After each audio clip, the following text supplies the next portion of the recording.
திருட்டுத்தனமா ஆபரேஷன் பண்ணலான்ற அளவுக்கு வந்துட்ட. உனக்கு என்ன சர்ஜன் ஆகணும் அவ்வளவுதானே? எவன் கையில காலில் விழுந்தாவது நான் உன்னை சர்ஜன் ஆக்குறேன். அதுக்கு நீ ஒன்னு பண்ணு.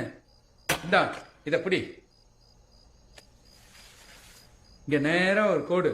உன்னால போட முடியுமா? உன்னதான்டா. இந்த இடத்துல நேரா ஒரு கட். உன்னால முடியாதுல்ல?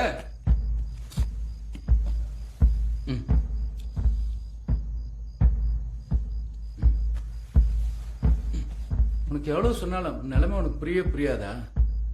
இந்த கையை வச்சுக்கிட்டு நீ உயிருள்ள ஒரு உடம்புல ஆபரேட் பண்ணவே முடியாது. சர்ஜன் ஆகணும்னு வந்துட்டு இப்ப கொலகாரன் ஆகணும்னு பாக்குறியா? உனக்கு ஆபரேட் பண்ணணும் அவ்வளவுதானே?